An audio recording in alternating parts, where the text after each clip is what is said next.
In this edition of Real Magic Magazine, Garrett Thomas talks to Johnny Carson's favorite magician, Brian Gillis, about how mastering your material helps you connect with your audience.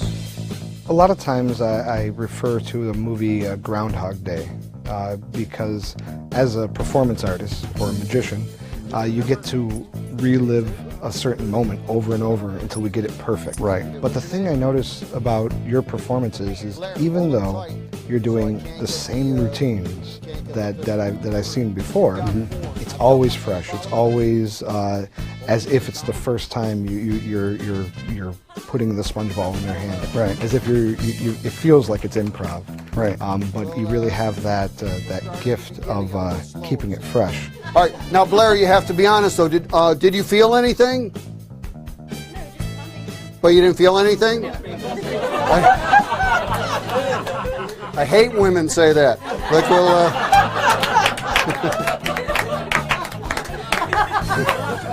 recognize me now? It was dark. You were drinking. Look, well.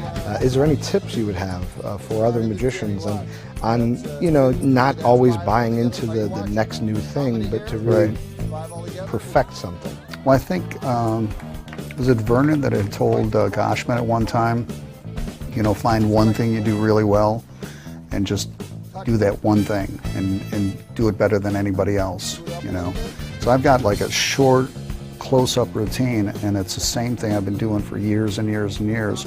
But it's always fun because it's always different people and different reactions. And but I'm aware, I've got my awareness of what everybody's doing, where they're looking, and so my angles and everything are always covered. So it's just doing it over and over for people, not just doing it in front of a mirror or anything like that. It's because there's not a response or a statement or anything that I haven't heard now. So I can handle anything. Also in issue 41, Tyler Erickson helps you create stronger magic, discussing the importance of motivated action and the center line. Your body is bisected vertically such that you have the right hemisphere, the left hemisphere, and whatever lands on the right, much like a tennis court, is the domain of the right hand. What is on the left side, the domain of the left hand. The beautiful part of this thinking is that you can shift the line by turning your torso. So if I want to pick this up on the table, all I have to do is make sure it's in the right side for my right hand to get there. A step back or a movement to this way, now the left hand gets there. It stops you from committing the sin of reaching through your center line to pick things up. It looks incredibly awkward to pick something up and put it in a hand that was closer to begin with. Also in this issue, Doc Eason and Kozmo discuss openers, David Regal shares some cheap thrills, Kainoa Harbottle shares the Manche Change from the Modern Conjurer, and Christian Painter performs an archery-themed effect using the prophecy move. So here we go. Last card. Get ready. Just push it in as good as you can.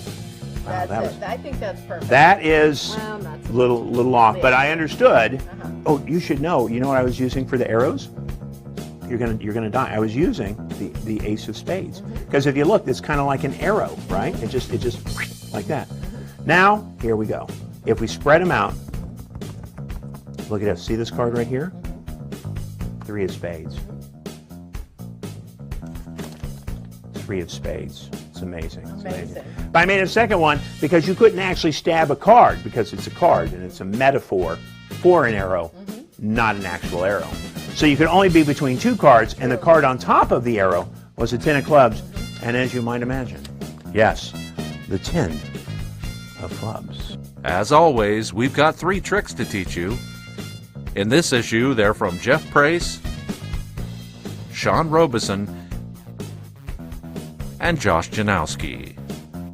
So I'm going to give you the 2 red jacks, and I'm going to hold on to the 2 black jacks. Now if I just wave my hand and give my fingers a little bit of a snap, that leaves me this time with the red jacks, and of course you